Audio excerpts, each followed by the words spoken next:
Hello everybody and welcome to the SkyCiv Science Olympiad tutorial. Today we're going to take you through how you can build a tower structure for the 24-25 season of Science Olympiad and test the structure using the app that has been custom made for the competition.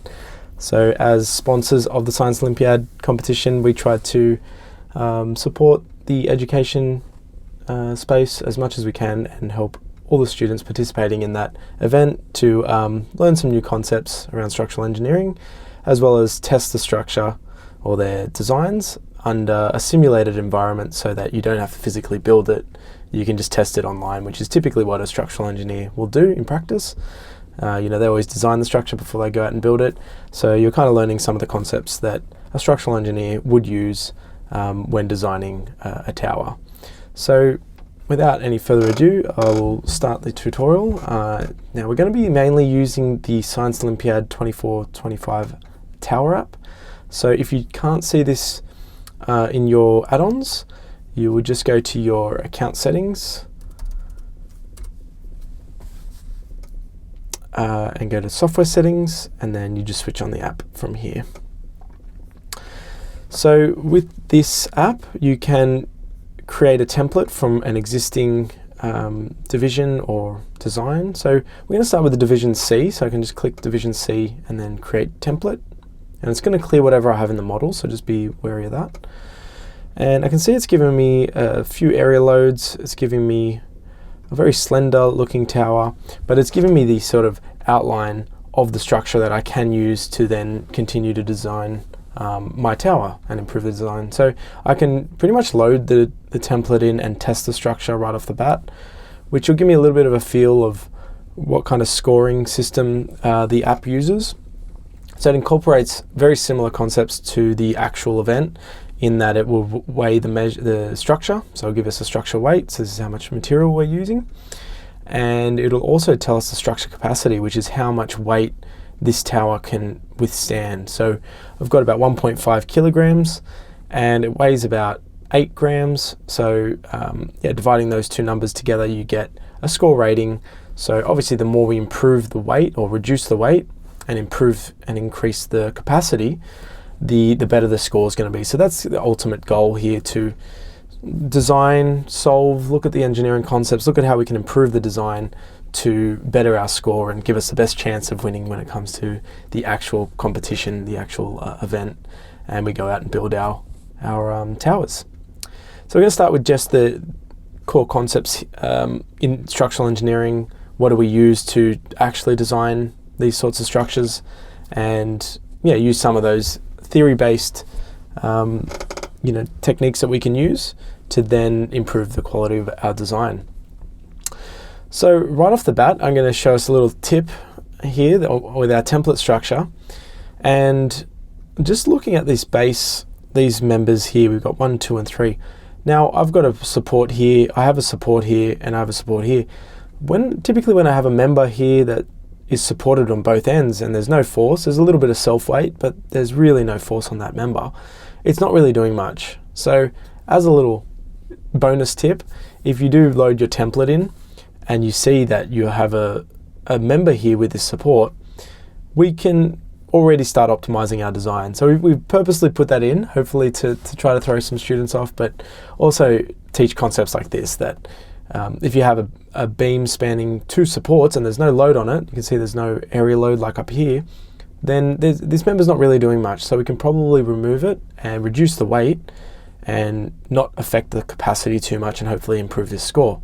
So let's have a little test here. We'll click these 3. Oops. Click these 3 elements. I'm just holding Control to select those 3, and then just hit delete. And let's retest the structure. So we're at about 186, and the weight is about 8.25 grams.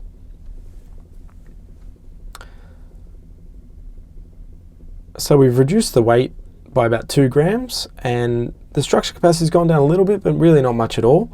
So we've had a drastic improvement to our score. So we're already starting to design and improve the quality of our design. So that's a very simple technique that we can use, but let's go a little bit deeper. Let's have a look at where the structure is failing. So this is kind of where this failure criteria is really helpful. So it's saying check result top bending stress in member 11.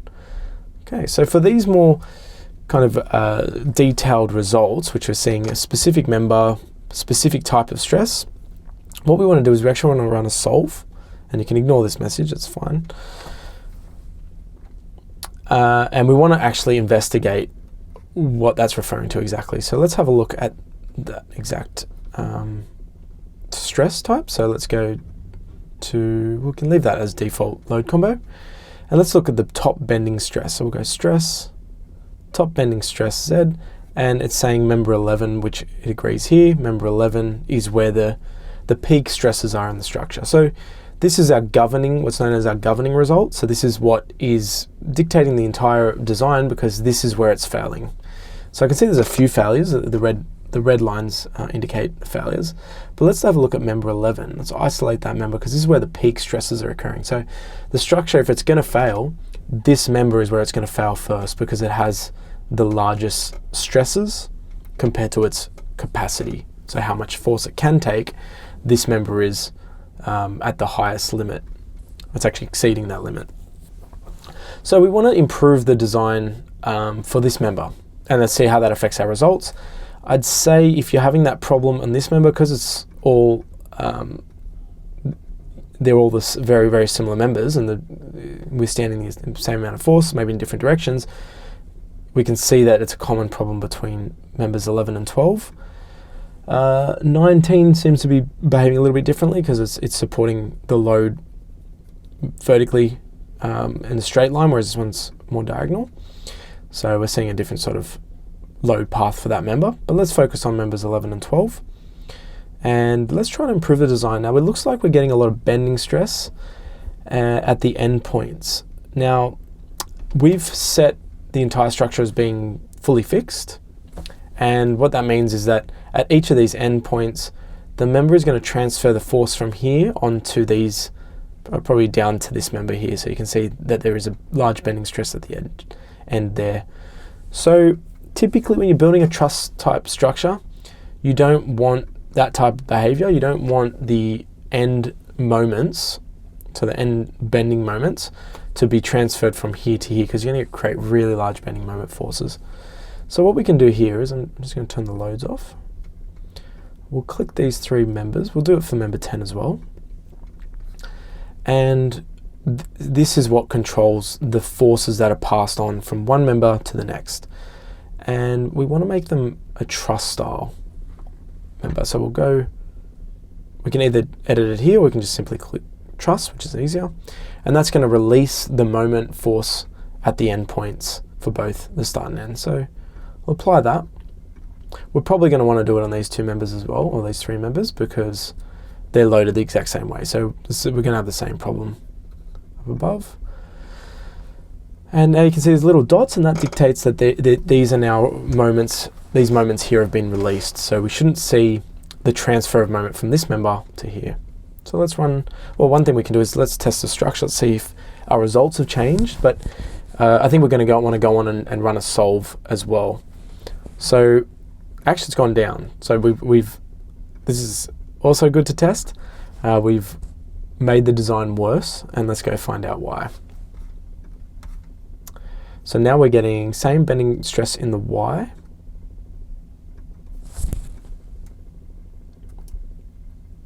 Okay, so now the moment, the force is sort of being sent off to the member's weak axis.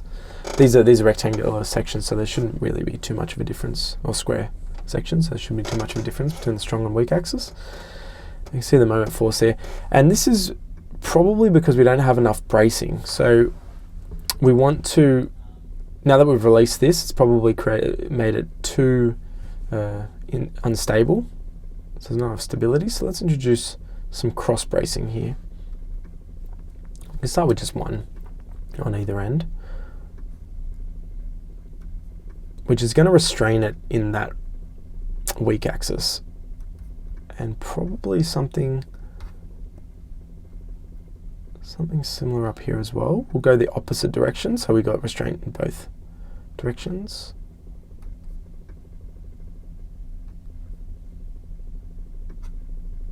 And I'm just dragging between the nodes to introduce a new member.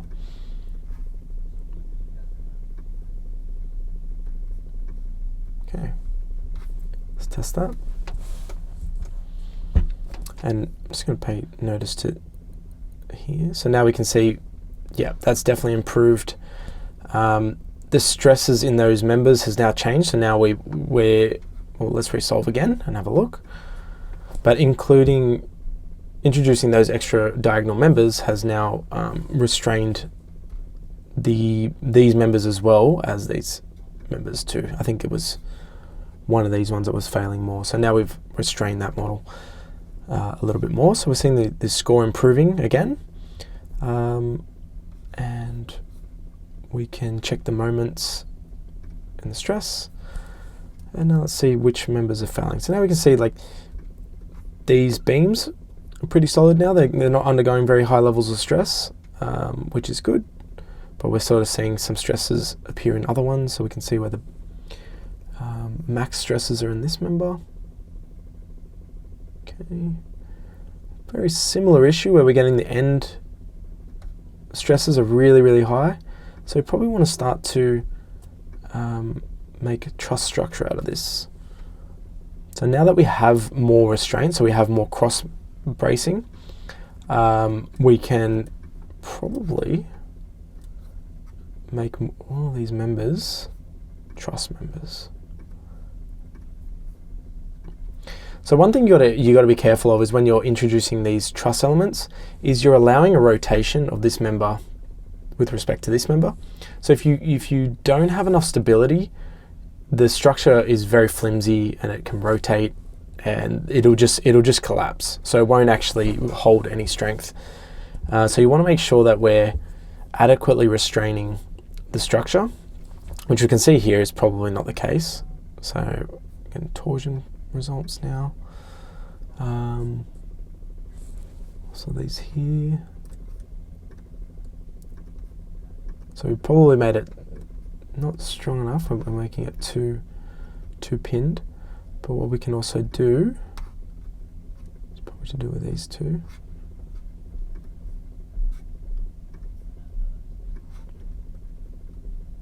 Sort of introduce more bracing here. See how that affects it.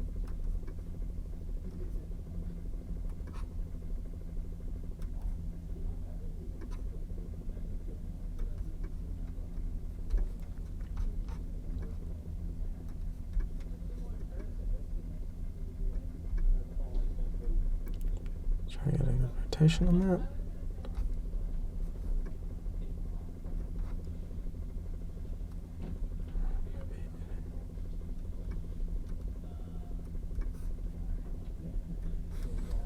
Okay, one thing we can do too is just view it in the renderer. Sometimes it's a bit clearer. Setting some restraints there. Okay. Let's give that a test.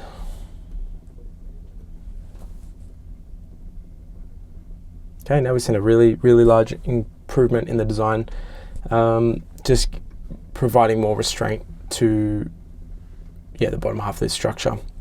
So now we've seen the structure weight has gone up considerably. We've almost doubled since we started, but we've also seen almost a 3x improvement in the structure capacity. So definitely seeing we're heading in the right direction. Obviously, adding more members improves the strength, which is the ultimate goal for the competition, to sort of hold as much weight as you can. But you want to add the members in a strategic way or in an efficient way, where you're not adding a redundant member or something that's not improving the design. So you want to make sure maybe you're making small changes and just tracking the capacity and the score, and then just making sure you're always improving the design rather than adding members that aren't really increasing the strength or the capacity of the structure. So let's continue to go through this process so we can have a look at stress Z in member 11. Top bending stress in member 11. Sometimes I won't highlight red, that's fine. It's just you still, that is the governing design, the governing member. And we see the stress values are about 5.76 MPa. So let's just confirm that's definitely the right member. Member 11, bending stress Z. So we're seeing a bending stress upwards. And another thing we can do, so we've introduced some cross bracing that's helped our design. We've introduced the pinned connections at the end, so we're not getting those really high bending moments at the ends. Now, another thing we can do is that this is a critical member, so we're seeing we're getting a really large bending stress here. So what we can do is actually increase the strength of the member by increasing the dimensions or the size of that member. So right now we're using 5 by 5, I think it's centimeters or millimeters, be 5 by 5 millimeters. But let's introduce a new section. So I'm going to select those ones. Again, I think these are all going to be the same under the same sort of conditions. So when I change it, I'm going to change them all together. So I've got 6 members there. And let's introduce a second section, ID 2. So you can see they've now turned green and it says not defined. And so what we can do is click this. And just to give you a reference point, I'm going to click that one and just go to the builder. So this is what the template structure has given us. It's given us a 5 by 5, let's just double check, millimeter balsa wood rectangle of a square. And so what we want to do now, let's try and introduce a second option. And I think we have, well, we can just include a shape template. Let's do a 10 by 10. So let's increase the size of this by double. The material is going to be the same. We can even go a heavier grade if we really, but let's start with a light grade, because the more we go the heavier grade, the more weight we're going to add. But let's just start with a light and submit that. Okay, so you can see now we have the black elements are 5 by 5 and the green ones are a little bit larger. You can see it in the model. What's a double actually, double the size. And that's a 10 by 10. And you can confirm that in the renderer. Oh, maybe not. And yeah, let's do another test. Test structure. So let's see what happens to the weight now that we've introduced these larger elements. And we're at 533. Yeah, so we've almost doubled the score now, because what we've basically done is gone to the weakest elements in the model and doubled the size or the dimension of those sections, which has provided more capacity or more structural strength to withstand that force. And another great thing we can see now is, okay, the axial result, sorry, the failure criteria has actually moved onto another part of the model. So it's validating that what we're doing is making the improvements, the score's gone up, and it's now failing somewhere else. So we can go to that area and then focus on strengthening that part of the model. So let's solve that again. So you can see it's an iterative process, but hopefully with each step, you're improving your score. I think we started at, it was something like 100 or 200, and we're now up into the 1,000 mark. So that's seeing some really good improvements there. So let's have another look. And we're seeing a good range of types of failure criteria. So we've seen bending stresses at the ends, we've seen bending stress in the middle. Now we're seeing some axial stress in member 9. So let's have a look at axial member 9. Okay, so axial compression it would be. So basically what's happening is as we're loading the structure, this member is under a huge amount of compression, or also known as axial force, and that's causing the stress or the failure. And those are a more efficient way to fail, because you typically don't want to get as much bending failure, because it means your members are loaded quite a lot in this direction, that negative on that horizontal member. Whereas axial, you're meant to sort of see larger forces because the material can withstand that. So, I mean, there's a few things we can do. We could add more bracing here that would support it. You know, transfer some of the force from here down to here, but you know, we had some failure criteria here, so maybe we want to avoid that. Another thing we can do again is increase the size of this member, or what we can try is also increase the overall grade of the material, so introduce a stronger material. That's another option we can do. So we can split off the sections. So make these all section 3, split them off into another one, and just increase the balsa wood strength of that material. But for now, I'm pretty happy with my design. I think we made some really good improvements, and hopefully you learn a lot of new concepts and new strategies that you can use to improve the quality of your design and get the best performance score possible. So I hope that's been helpful. If you have any questions, feel free to drop them in the comments below. Otherwise, good luck on the rest of the competition. Thank you.